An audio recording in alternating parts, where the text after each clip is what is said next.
back for the attack. I'm going to bring you up to date. I got, ooh, look at a picture. A picture. A picture. This is how I did it. I'm going to explain now. You know, this isn't to scale, so don't worry about it. Center line. When I was thinking about this, was thinking, oh yeah, that's got to be right there in the middle. But then it dawned on me today, it doesn't. It has to support, the red is simulating the pillow block. Okay, so I went over to the parts washer where the drive shaft is still laying from when we took it apart 2 months ago. Went online and I went on a confuser. Yeah, I got on the confuser. And I punched in the part number. It's NPL-28C, Standard Series Duty Pillow Block. And I found, oh, it gives you everything. Bolt spacing, blah, blah, blah. Center line to base dimension, 2 1/16. So from the center line of the drive axle to the base, which is here to there, is 2 1/16. So I made myself a parallel line from that hole. You'll see in a second. And I measured down and I put another bar and blah blah blah. And so that part that I have to weld in to support that is now going to be in the perfect position for that. So I don't know what I guess I just didn't need to get to it till today. So I got to it till today. And now I'm ready to go and weld it up. I got it tacked on. So come with me and see.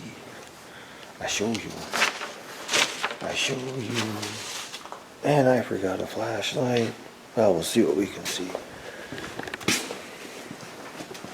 Bunch of craziness going on around here today. Log trucks, you see it, yeah, whatever. Yeah, let me go get a light. Part of the fun.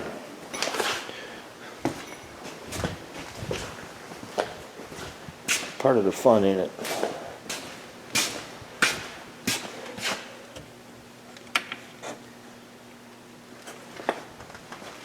So, oh, there's my other one. We're going to do this in stereo.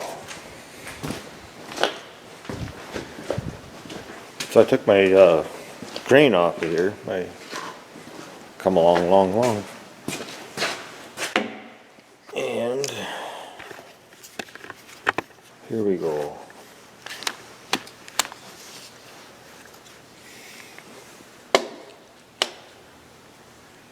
I don't know, I just picked a dark spot in the shop, I guess.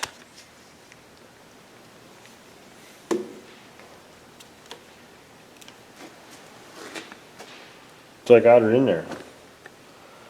And I think I put my tools away already.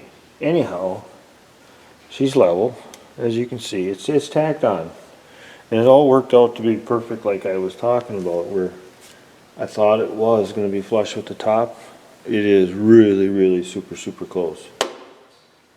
And the size didn't work out exactly as I planned because I had to go from the center line. So I'll get this out of the way and show you how I did this once I find my expensive tool and my scooter. It's been a long day. Plowed, you know, this morning. Plowed. Alright.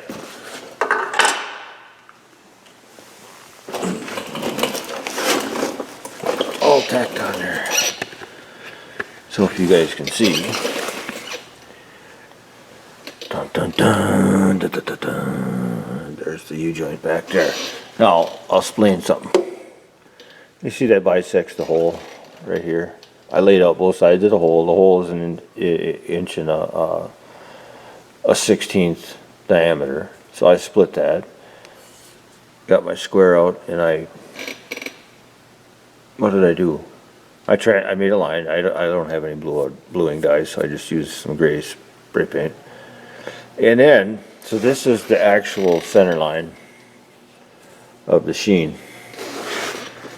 And you can see that it doesn't obviously hit the what you call it there. So what I did then from this line is I went down to 2 1/16 that the manufacturer of the pillow block says is the center line of the drive shaft. So technically, if there was an imaginary pipe, that's where it would be. So all I did was, and you might laugh at me for this, and you might not. Oh, I got it right here. It's called an educated eyeball. So you can see I got a scribe line on here. Okay, so that's perfectly dead center that way, and it's perfectly dead center that way. I don't need a hole because I'm not swinging an arc or anything like that. But what I did, because this is a machined surface here and here, is I came in with my square, lined it up on that mark, and of course I can't hold the flashlight right at the moment, but it's dead center of that, the bolt, the nut that holds the yoke onto the pinion in that transmission. And the same with this way. I came down this way and I'm square to the center. And quite frankly, when I explored the U-joint a little bit more, the drive shaft,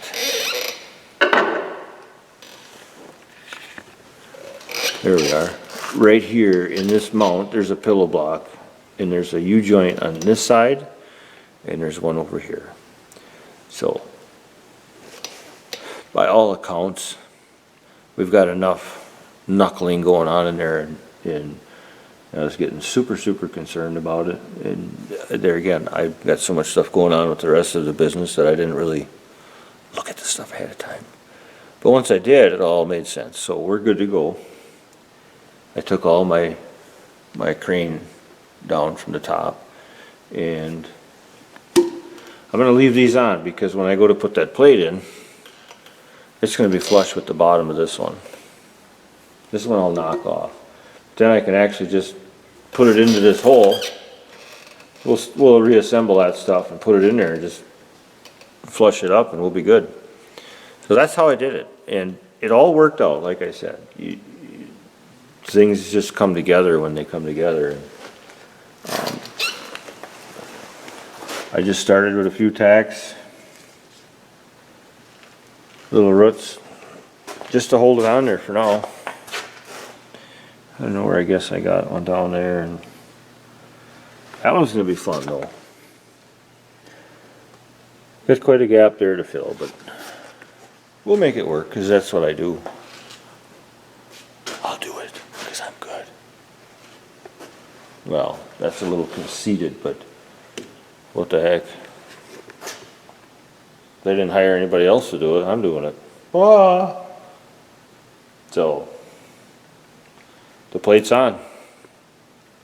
Just wanted to show you all that. The plate is on, and that's how I did it. Old-fashioned way.